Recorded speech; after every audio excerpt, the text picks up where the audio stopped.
Para dar continuidade à nossa discussão de hoje, a gente vai chamar agora a segunda mesa, composta por Pedro Alves e Guilherme Moraes, mudando um pouco de temática, mas também tão maravilhosa quanto a primeira. A gente vai falar sobre cultura nerd e o terror nas animações infantis. Por favor, apareçam os dois para acenar assim, e eu vou organizar aqui como a gente vai funcionar. Oi, Pedro. Oi, Guilherme. Boa tarde.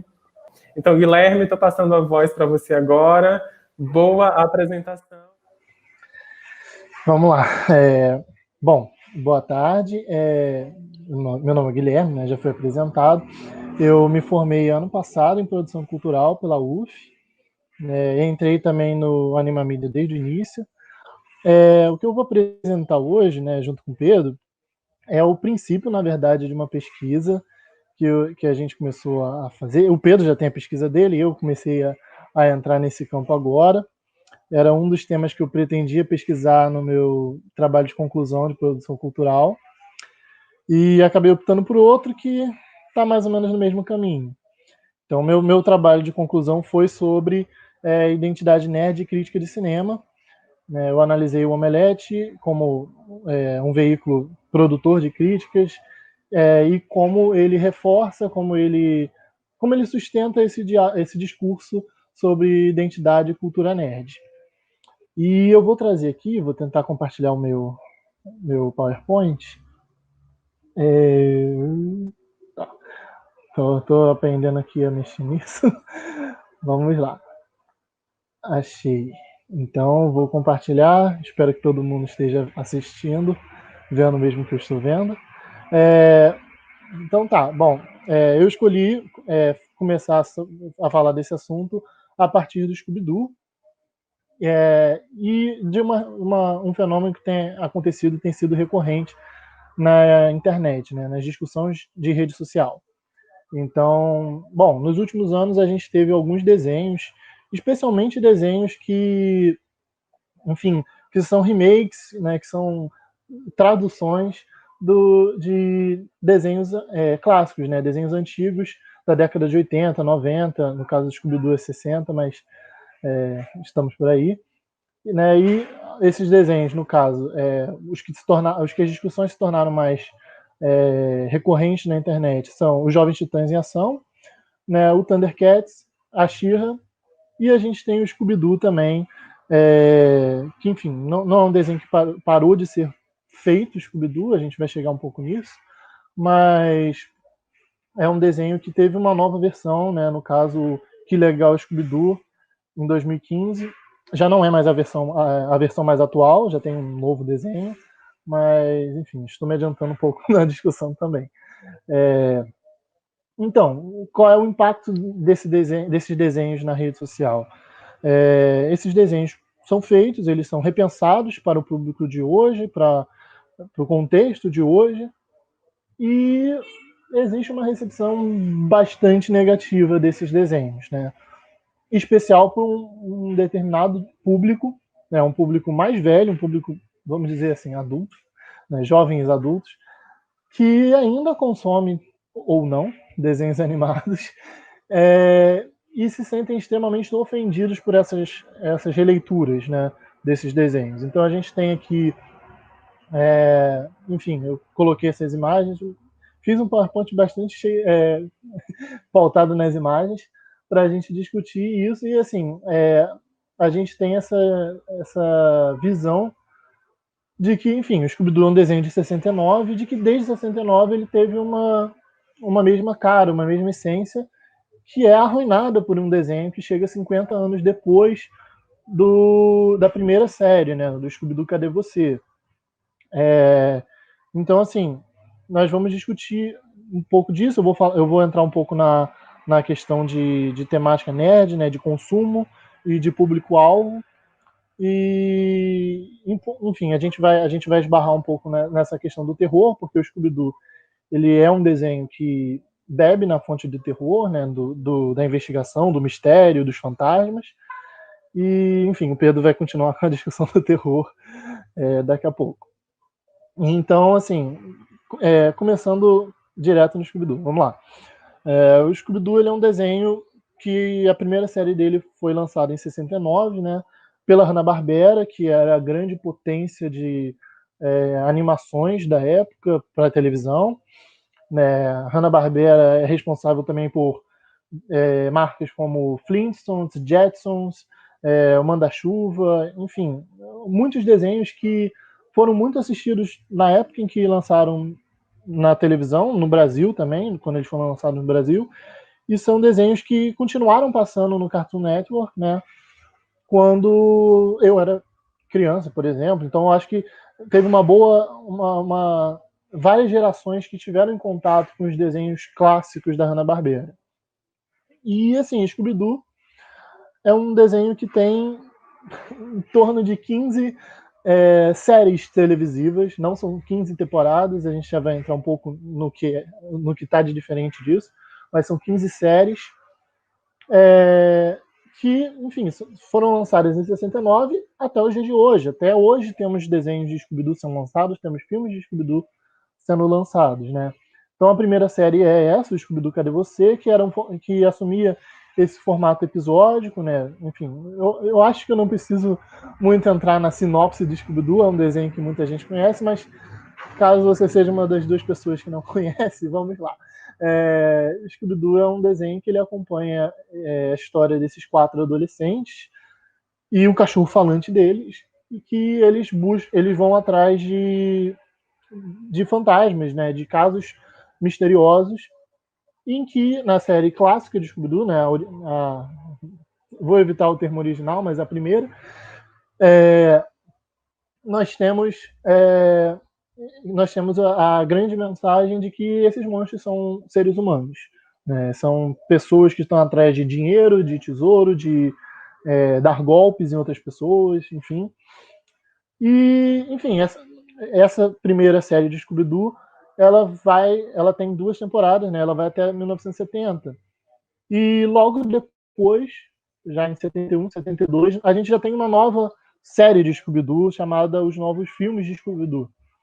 Né? Enfim, de tempos em tempos o desenho encerra uma série e ele começa uma nova série, trazendo esses mesmos personagens com uma outra roupagem, um outro traçado, enfim, propostas que aí vamos analisar exatamente isso, que são bem diferentes entre si. Então, assim, eu separei aqui 4 imagens, né, 4 desenhos, só para a gente poder ter um vislumbre visual de como essas diferenças estão ali, né? Então, assim, a gente tem um desenho que ele está se permitindo mudar o tempo todo.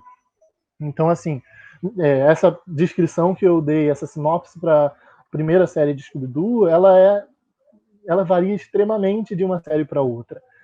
Então, a gente vai ter essa primeira série, a gente já tem outras séries em que o Fred e a Velma não integram a equipe, né? Que temos o Salsicha, a Daphne, o Scooby e o Scooby-Loo, que é o sobrinho do Scooby-Doo, né?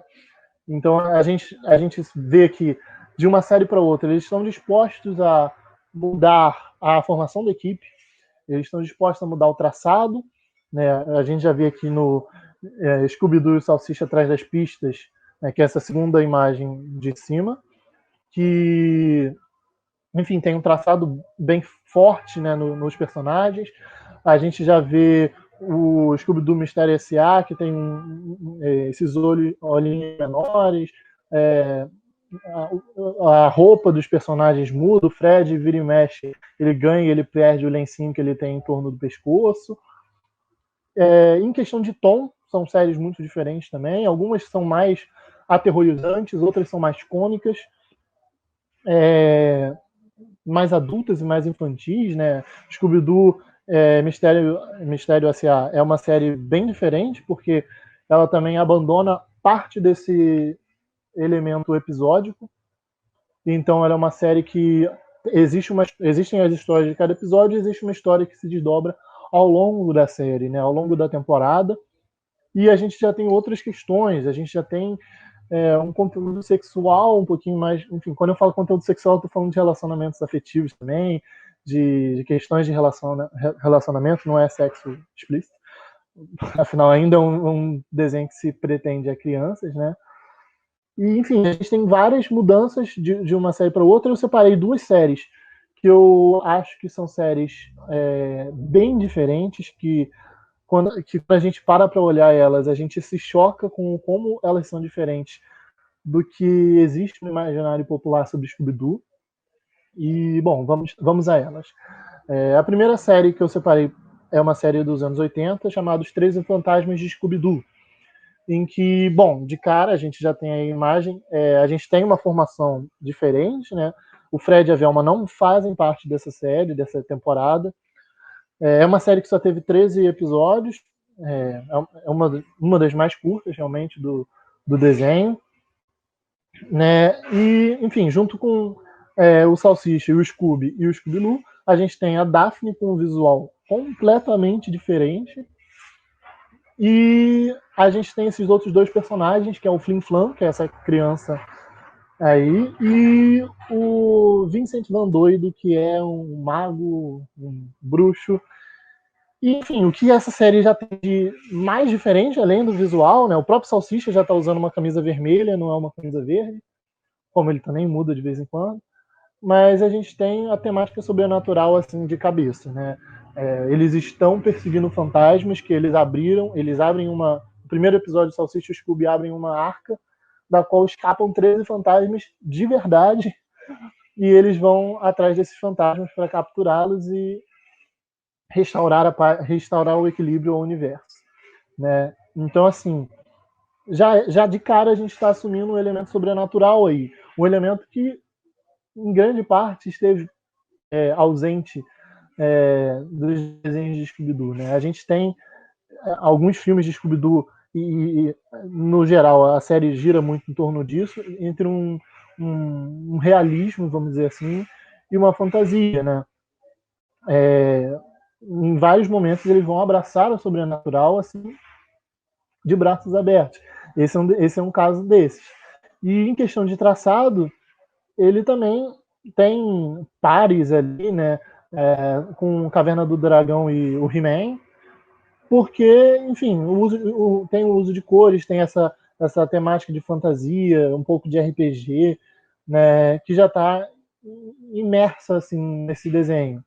E o outro desenho que eu separei de Scooby-Doo também, que eu acho bastante emblemático, é o Pequeno Scooby-Doo, né, da década, finalzinho de 80, início de 90, em que ele já vai embarcar num outro fenômeno, que é um fenômeno, eu acho bem interessante, que é a babyficação dos personagens.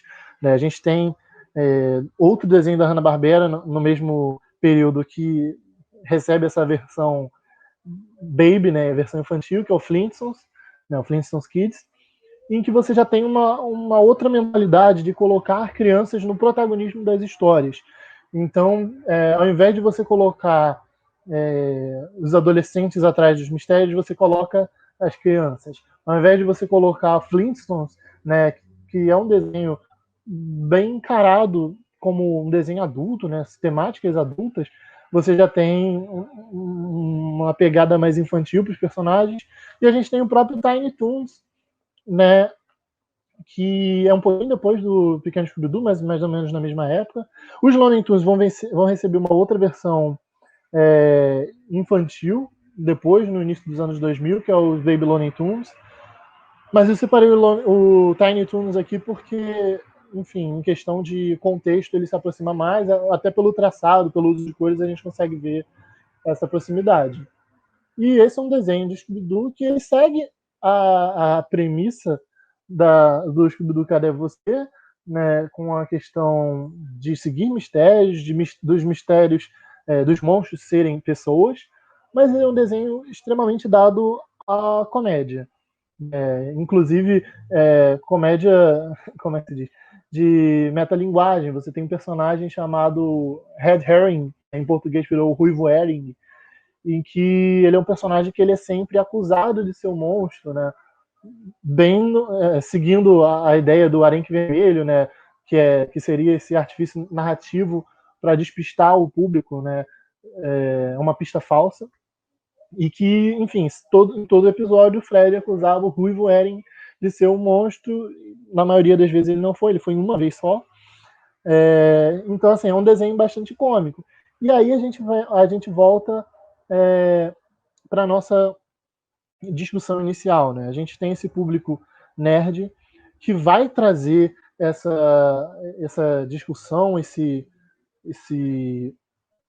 discurso de que o desenho sempre foi assim, de que de que uma versão do desenho ela está arruinando a infância, o que, bom, é um argumento que eu não entendo muito bem, porque os desenhos continuam estando disponíveis para você assistir, sua infância está ali preservada naqueles desenhos, mas também é um argumento falacioso, porque ele parte do princípio de que Scooby-Doo sempre foi aquela série original, aquela série da Hanna-Barbera, né, o princípio, e de que, assim, não é verdade, né? A gente tem um desenho que é até injusto chamá-lo de um desenho, porque ele está se renovando a todo tempo. Ele está mudando a todo tempo. Ele parte da comédia para o terror. Ele parte de um desenho mais realista para um desenho mais cartunesco. Ele abandona protagonistas da série. Enfim, e isso é algo que está acontecendo até os dias de hoje, né? A gente o desenho tem um filme do Scooby-Doo pela Warner, né, que foi lançado agora, entendeu? Foi lançado essa semana, está sendo lançado hoje no Brasil através do On Demand, né? Então, assim, a gente um desenho, é a propriedade da Hanna-Barbera que tem uma sobrevida maior, né? Os Flintstones estão ali juntos, mas considerando o Scooby-Doo tem tem séries sendo produzidas até hoje, tem filmes sendo produzidos até hoje, e talvez assim, é uma das séries no geral, excluindo a Hanna-Barbera também, que tem uma sobrevida maior, né? Talvez a única que se compare seja os Simpsons, mas tendo aquele cuidado de que os Simpsons têm uma pretensão de são temporadas, são 30 temporadas, não são 30 séries separadas. Scooby-Doo está fazendo 40 anos escancarando suas mudanças e bom, a minha hipótese é justamente de que essas mudanças elas são o que mantém a série viva, é o que faz com que a série se adapte aos dias de hoje e vá se adaptar aos próximos dias também. A gente vai ter uma questão muito importante com a questão nerd, que enfim, já entrando um pouco até no meu trabalho de conclusão, que é a questão da troca de referências, do domínio dessas referências, né? É muito importante para o nerd que ele saiba do que ele está falando, de que ele mostre para o mundo que ele sabe do que ele está falando, de que ele leu a primeira edição do Super-Homem, que a cueca que ele estava por cima ainda, entendeu? Muito essa troca de eu sei mais do que você, e que é uma troca que ela vai ser constantemente usada para excluir grupos de uma identidade nerd, né? Para excluir mulheres, para excluir negros, para excluir pessoas LGBTQI+. Então, vai ferir muito ao nerd que o desenho dele esteja sendo brutalmente até alterado. Mas, enfim, o que eu estou defendendo aqui é de que o que faz Scooby-Doo ser Scooby-Doo é que ele se permite ser brutalmente alterado de tempos em tempos. Então, assim, como eu disse, é um trabalho ainda em estágios iniciais, mas, enfim, isso é o que eu tinha para apresentar hoje. A gente vai continuar a discussão, o Pedro vai introduzir as questões de terror também, e eu espero que a gente possa debater aí mais um pouco disso. Guilherme, calma, você não está só, eu estou aqui junto com você e mais algumas centenas de pessoas que estão nos assistindo, que é ótimo. Guilherme, parabéns pela apresentação. A gente volta já com você aqui para discutir um pouquinho e prepare os ânimos, porque tem vários nerds nos assistindo. Nosso clube cresceu e a gente vai discutir daqui a pouco, tá bom? Tudo certo.